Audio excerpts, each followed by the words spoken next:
Madras mix நேயர்களுக்கு வணக்கம். இன்னைக்கு நம்ம நீண்ட நாட்களுக்கு பிறகு திரு ஏவிஆர் சதீஷ் சாரை பார்த்து கேள்விகள் கேட்டு தெரிஞ்சுக்குவோம். வணக்கம் சார். வணக்கம்மா. சார், இப்போ இருக்கிற காலகட்டத்தில் பணம் மக்களுக்கு அன்றாட வாழ்க்கையில தேவைப்படுற ஒரு முக்கியமான விஷயமா இருக்கு. ஸோ அதுக்கு நம்ம பணத்துக்கு வர்றதுக்காக நிறைய இந்தந்த கிரக இணைவுகள் இருக்கணும் அப்படின்ற மாதிரி அமைப்பு இருக்கா சார்? கண்டிப்பாக கிரக இணைவுகள் அவசியம் இருக்குது. இப்போ கிரகங்கள் எல்லா நேரமும் பணம் கொடுத்துட்றதில்ல. பணம் கொடுக்குற காலம், பணம் கொடுக்காத காலம்னு ரெண்டு தான் இருக்குது. இந்த ரெண்டு காலத்தில் எது பணம் வரக்கூடிய காலம் அப்படின்றத பார்த்து தான் நம்முடைய செயல்பாடுகள் இருக்கணும். நம்முடைய தொழிலோ இல்லை மற்ற பணத்திற்குண்டான ஒரு முயற்சிகள் செய்கிறதெல்லாம் அந்த காலகட்டத்தில் தான் இருக்கணும்.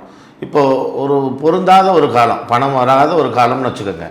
இந்த நேரத்தில் நீங்கள் என்ன வியாபாரம் செஞ்சாலும் சரி, தங்க வியாபாரம் செஞ்சாலும் சரி, வைர வியாபாரம் செஞ்சாலும் சரி, அல்லது ஒரு சாதாரண ரோட்டில் ஒரு காய்கறி விற்றுக்கிட்டு வந்தாலும் சரி, எதுவாக இருந்தாலும் நஷ்டத்தை நோக்கி தான் போகும். இப்போது பணம் வரும் காலம் பார்த்து நீங்கள் சாதாரண ஒரு பொருளை வைங்க. அப்போ பார்த்து அந்த நேரத்தில் ஊருக்குள்ளே அதெல்லாம் டிமாண்ட் ஆகிடும். அப்போ உங்கள் பொருளுக்கு மட்டும் மதிப்பு கூடிடும். மதிப்பு கூடி அது உங்களுக்கு நிறைய வருமானங்களை உண்டு பண்ணி தரும். இதை ரொம்ப சுலபமாக புரிஞ்சுக்கிற மாதிரி ஒரு வகையில் சொல்கிறேன். என்னோடய குருநாதர் வசந்தன் ஐயா இதை ரொம்ப எளிதாக ஹேண்டில் பண்ணுவார். பணம் இல்லாத நேரம் அப்படின்றது என்ன அப்படின்னு கேட்டால், இப்போ தான் பணத்தை விட்டுருப்பார். அவர் ஒரு தொழில் செஞ்சுருப்பார். தொழில் செஞ்சுட்டு பணத்தை எல்லாத்தையும் தொலைச்சிட்ருப்பார். தொலைச்சிட்டு இப்போ அவர் என்ன கேட்பாருன்னா, இந்த தொலைஞ்ச பணத்தையும் திரும்ப வரணும், மேற்கொண்டு பணம் லாபம் வரணும். இதுக்கு எல்லாத்துக்கும் ஒரே பரிகாரம் சொல்லுங்கள், இந்த ஒத்த பரிகாரத்தில் எனக்கு மொத்த பிரச்சனையும் தீரணுன்னுவார். அப்போ இவர் என்ன சொல்லுவார், நடந்து போகணும் பரவாயில்லையான்னுவார். பரவாயில்ல, நடந்து போகிறாங்க. மும்பையில் இந்த கோயில் இருக்குது, இந்த கோயில் வரைக்கும் நடந்து போகணும் பரவாயில்லையாம்பார். சார், அவ்வளோ தூரம் எப்படி சார் போகிறது? ஒரு நாள் நடந்து போகிறதே போட முடியல, ஆனால் நீ விட்ட எல்லாத்தையும் ஒரே பரிகாரத்தில் உனக்கு வேணுங்கிற, எப்படி இது சாத்தியம்? நீ பணம் தொலைக்கணுன்ற நேரம் இது, தொலைச்சிட்ட. நீ போயிட்டு 2 வருஷம் கழிச்சு வா, பணம் வர்றதுக்கு உண்டான நேரம் அப்போ தான் வருது. நான் அப்போ சொல்கிறேன், நீ செய்யணும். ஒரு எவ்வளோ போராடி பார்த்துட்டார். நீங்கள் சொல்லுங்கள் சார்னு சொல்லி கேட்டு பார்த்தார். அவர் கொடுக்கல. என்ன காரணம்னா, அவருக்கு தெரியும் பணம் வரும் காலம் எது, வராத காலம் எதுன்னு. இப்போது நீங்கள் கேட்ட கேள்வியும் அப்படி தான். சில கிரகங்கள் தான் காரணமாக, கண்டிப்பாக 100% கிரகங்கள் தான் காரணம். இந்த கிரகங்கள் இல்லாமல் அணு கூட அசையாது. பணம் வராத காலம், அப்போ நம்ம கஷ்டப்படுவோம். அந்த மாதிரி காலகட்டத்துக்கு எப்படி வழிமுறையில் ஏதாவது பரிகாரம் இருந்தால் சொல்லுங்கள் சார். ஒரு விஷயம் ஞாபகம் வச்சுக்கோங்க, அந்த தொலைச்ச பணம் முழுசும் உடனே வரணும், மேற்கொண்டு எல்லாம் சேர்ந்து வரணும் அப்படின்ற மாதிரியான விஷயங்களுக்கு கிடையாது. ஆனால் அன்றாட வாழ்க்கைக்கு நமக்கு ஏதாவது ஒரு ஜீவிதத்துக்கு பணம் வேணும். இந்த பணம் எங்கேருந்து வரும், அதுக்கு பூஜை முறைகள் உண்டா அப்படின்னா, ரொம்ப எளிமையாக ஒரு பரிகாரம் சொன்னார். அது யாருக்கு சொன்னார்னு முதல்ல எனக்காக தான் சொன்னார். அப்போது ஒரு சின்ன பணத்தை நான் எதிர்பார்த்துட்டு இருந்தேன், வர வேண்டியது. அப்போ இவர் சொன்னார் என்கிட்ட, வெள்ளிக்கிழமை என்ன பண்ணு, 18 தும்பப்பூ எடுத்துக்கோ. தும்பப்பூ தெரியுங்களா? வெள்ளையா சின்னதா, இந்த தும்பப்பூ எடுத்துக்க. இதை ஒரு தேன் சின்ன ஒரு கிண்ணத்தில் வச்சுக்கோ. முடிஞ்சால் வெள்ளி கிண்ணத்தில் வச்சுக்கலாம், இல்லாதவங்க சாதாரண வச்சுக்கலாம். ஒவ்வொரு தும்பப்பூவாக எடுத்து இந்த தேனை தொட்டு அது மகாலட்சுமிக்கு சமர்ப்பிக்கணும். இப்படி 18 பூ தான். 18 பூ வச்சு 18 முறை மட்டும் ஏதாவது ஒரு மகாலட்சுமி மந்திரத்தை சொல்லி நீங்கள் இதை அங்கே சமர்ப்பிச்சுட்டு, அந்த தேனை உங்கள் வீட்டில் உள்ள குழந்தைகளுக்கோ இல்லை நீங்களோ எல்லாரும் பயன்படுத்திக்கலாம். இதை பயன்படுத்திட்டு வரும்பொழுது சரியாக 4 வாரம் குறைந்தபட்சம் இது செய்யும் பொழுதே உங்களுக்கு பணப்புழக்கம் வர ஆரம்பிக்கும். ஆனால் நீங்கள் இழந்த பணம் வராது, ஆனால் நிச்சயம் உங்களுக்கு உண்டானது வரும். இது இப்படி சொன்னதில் நான் செஞ்சு பார்த்தேன். செஞ்சு பார்த்துட்டு எனக்கு முதல் 2 வாரத்துக்கு நம்பிக்கையும் இல்லை. இதில் தும்பப்பூ மெட்ராஸில் கிடைக்கிறது எனக்கு கொஞ்சம் சிரமமாக இருந்தது. ஒவ்வொரு இடத்துலையும் சொல்லி வச்சு வாங்கி நான் பண்ணேன். 2 வாரம் வரைக்கும் நம்பிக்கை எனக்குமே இல்லை. ஆனால் 3ஆவது வாரம் தொடங்கும் போது எங்கேருந்து தான் அந்த அதிசயம் நடந்ததோ, ஏதோ ஒரு வகையில் நமக்கு தேவையான அந்த பணம் வந்தது. நான் எதிர்பார்த்த வகையில் இல்லை. நான் எந்த இடத்துலேருந்து வரும்னு எதிர்பார்த்துட்டு இருந்தோமோ அங்கேருந்து வரல. ஆனால் அந்த மிக சரியான தொகை எனக்கு சேர்ந்தது வேறொரு வழியில். நமக்கு பணம் இந்த வழியில் தான் வரணுன்றது நம்மளுடைய மைண்ட் செட்டு. ஆனால் அது எந்த வகையில் குடிக்கணுன்றது அந்த இறைவனுக்கும் தெரியும், அந்த கிரகங்களுக்கும் தெரியும். அதற்கு தகுந்தாப்போ நமக்கு உதவி கண்டிப்பாக செய்யணும். சார், அப்போ 2ஆம் இடத்துல கிரகங்கள், அதாவது கெட்ட கிரகங்கள் இருந்தா அப்போ அவங்களுக்கு பணம் வருமா, இல்லை எப்பவுமே தடை இருக்குமா சார்? அப்படி எப்படியுமே கிடையாது, யாருக்குமே கிடையாது. எந்த கிரகங்களாக இருந்தாலும், 9 கிரகங்களாக இருந்தாலும் அது நல்ல கிரகம் தான். 9 கிரகம் கெட்ட கிரகமாக கேட்டால் அது கெட்ட கிரகம் தான். நம்ம பார்க்குற பார்வையில் தான். கெட்ட கிரகங்களாக இருந்தாலும் பணம் கொடுக்க தான் செய்யும். ஏன்னா எல்லாத்துக்கும் செல்வம் வேணும் இல்லையா? இந்த ஊரில், இந்த உலகத்தில் இருக்கக்கூடிய பணக்காரனாக இருந்தாலும் பணம் வேணும், ரோட்டில் படுத்துட்டு பிச்சைக்காரனுக்கும் பணம் தேவை. எல்லாருக்கும் பணம் எங்கேருந்து வரும்? எல்லா கிரகங்களும் சேர்ந்து கொடுக்கும், அவ்வளோதான். எப்போ கிடைக்கும், எப்போ கிடைக்காது, இவ்வளோதான் விஷயம். இது யாருக்கு கிடைக்கும், யாருக்கு கிடைக்காது, யாருக்கு கிடைக்கக்கூடாது, எல்லாத்துக்குமே கிரகங்களில் காரணம் உண்டு. இந்த கிரகம் இப்படி தான் இயங்கணுன்றதுக்கு ஒரு பர்மனண்டான ஒரு வழிமுறைகள் கிடையாது. அது மாறுதலுக்கு உட்பட்டது. இந்த விளம்பரத்தில் போட்டிருப்பாங்கல்ல, கீழே எல்லா வரிகளும் ஒரு ஒரு கண்டிஷனை போட்டு மேலே வந்து ஒரு ஸ்டார் போட்டிருப்பான். அதுபோல் இதுவும் அந்த ஸ்டார் போட்ட மாதிரி தான். எல்லா கிரகங்களும் மாறுதலுக்கு உட்பட்டது தான். கடவுள் நம்பிக்கை இல்லாதவங்கலாம் இருக்காங்க, அவங்களுக்குமே இந்த கிரகங்கள்லாம் வேலை செய்யுமா சார்? கண்டிப்பாக வேலை செய்யுது. அவங்க ஒத்துக்கிட்டாலும் சரி, ஒத்துக்கலனாலும் சரி. பகுத்து அறிவு அப்படின்றது அவங்க வச்சுக்கிட்ட பேராக இருந்தால் கூட, இது பகுத்து அறியலைன்னா கூட இந்த கிரகங்கள் அவங்களுக்கு கண்டிப்பாக வேலை செய்கிறது. எப்படி குருநாதர் சொன்ன ஒரு உதாரணத்தை சொல்கிறேன். இப்போ வசந்தன் ஐயா என்னோட ஜாதகத்தை பார்த்தார். அந்த ஜாதகத்தில் எனக்கு ரிஷப லக்னம், ரிஷப லக்னத்துக்கு 2ஆம் வீட்டில் சூரியனும் சரி, சரியா? 4ஆம் வீட்டு அதிபதி 2ஆம் வீட்டில். அப்போ அவர் என்கிட்ட கேட்டார், நீ என்னைக்காவது நாத்திகம் பேசியிருக்கியான்னு கேட்டார். நாத்திகம் நான் பேசுனதே இல்லையா, நான் சின்ன வயசுலேருந்து நான் வந்து இறை நம்பிக்கை உள்ள ஆள் தான் அப்படின்னா, அப்போ அதில் நீ எக்ஸ்ட்ரீமாக வரைக்கும் போவேன். ஆனால் நாத்திகம் உள்ளவனுக்கும் சூரியன் சனி தான் சேரணும். ஓன் ஜாதகத்திலையும் சூரியன் சனி இந்த எக்ஸ்ட்ரீம்லையும் பேசும். சூரியன் சனி நாத்திகத்தை, நாத்திகம் இல்லாமல் ஆத்திகத்தையும் அந்த எக்ஸ்ட்ரீம்லையும் பேசும். இந்த பெரியார் பேரை கொடுக்கறதும் வந்து இந்த சூரியனும் சனியும் தான் கொடுக்கும். நாத்திகம்ன்ற வார்த்தை மட்டும் கிடையாது. அதனால நீங்க எங்கேயாவது பெரியார் நகரில் இடம் வாங்கி வச்சிருக்கேன். பெரியார் நகரில் இடம் வாங்கினதில்லை.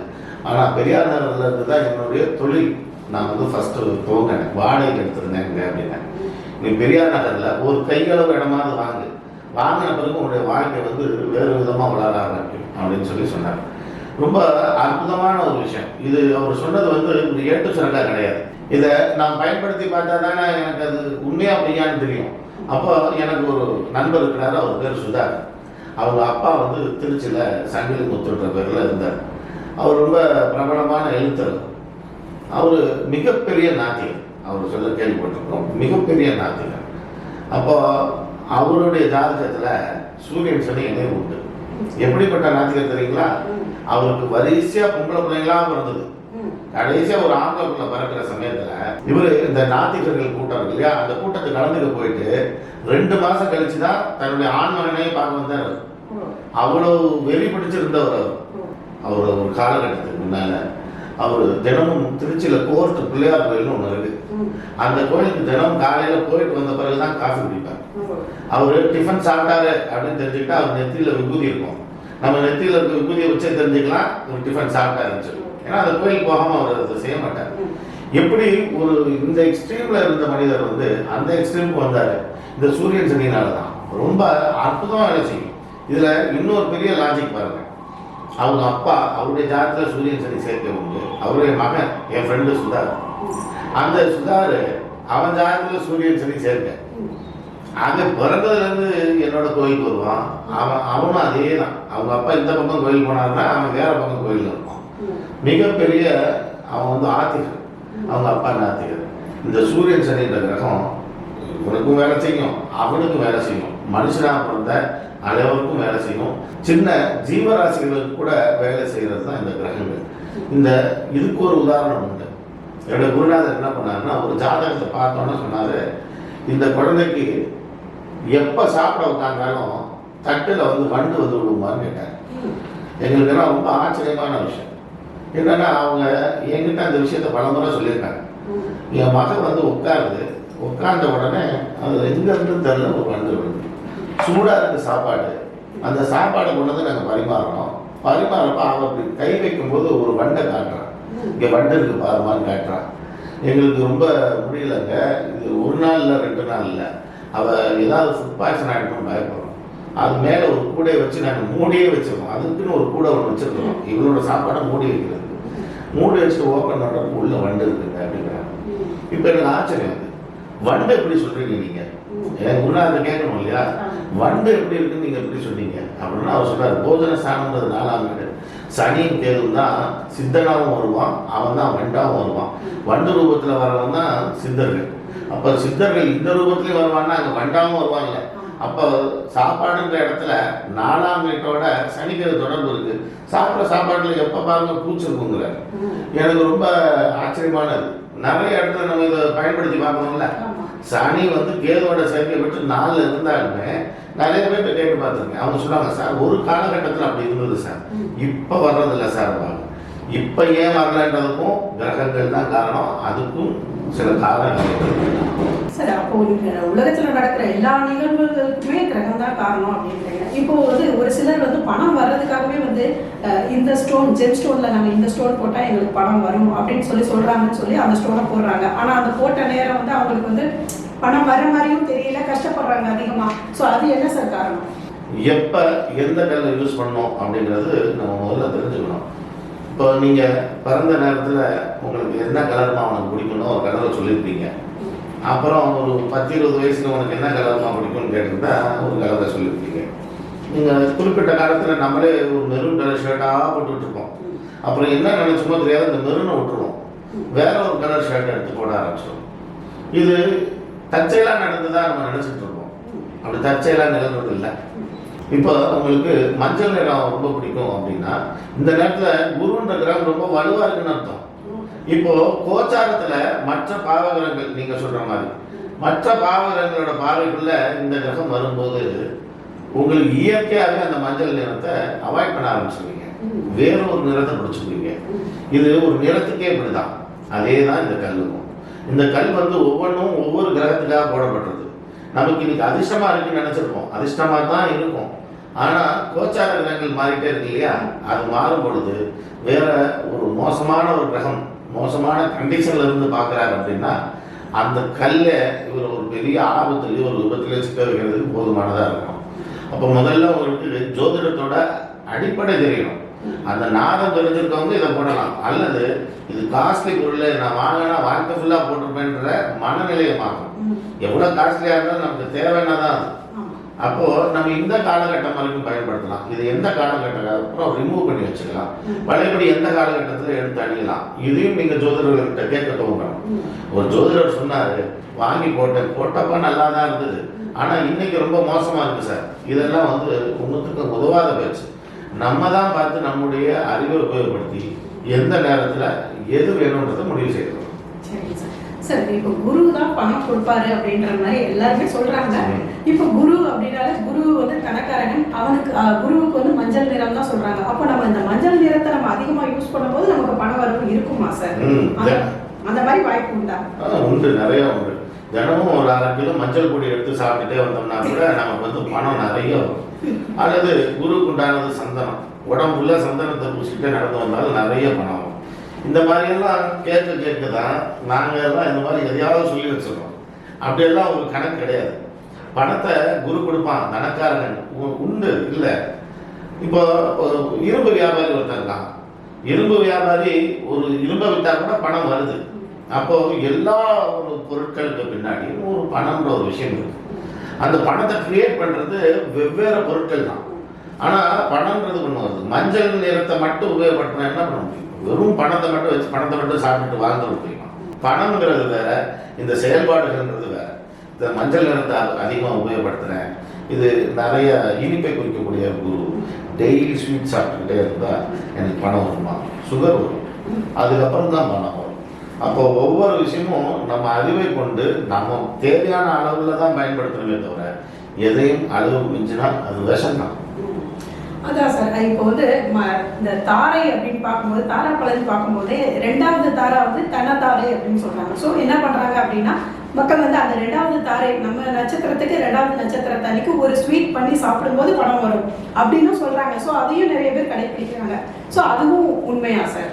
இது நம்பிக்கை அடிப்படையில், அதாவது ஒரு வழிமுறைகள் சொல்லியிருக்கிறாங்க. அந்த இடத்துக்கு போகாத பணம் விழுந்துருவேன் அப்படிங்கிறாங்க. சில இடத்துல இந்த இடத்துல வேகமாக போயிடு, ஏன்னா இந்த இடத்துல கொஞ்சம் சிரமப்படுவதனால ஒரே மூச்சா ஏறிடு அப்படின்னு சொல்லுவாங்க. இது போல் இது பணம் வர்றதுக்கு உண்டான வழி இந்த இடத்துல கொஞ்சம் நின்றுவோம், இந்த இடத்துல இதை பண்ணி பாரு அப்படின்றது நம்ம சொல்கிற ஒரு முறை தான், மெத்தடாலஜி. ஆனால் பணம் கொடுக்கறதுக்கு ஜோதிடத்திலையும் உங்கள் ஜாதகத்திலையும் தனி வழிமுறைகள் உண்டு. அந்த வழிமுறை தான் உங்களை வழி நடத்த முடியும், பணம் கொடுக்க முடியும். நம்ம தனதாரையில் செய்ய வேண்டிய காரியங்கள்லாம் அதை நம்ம செஞ்சுக்கலாம். அது நம்பிக்கையின் அடிப்படை.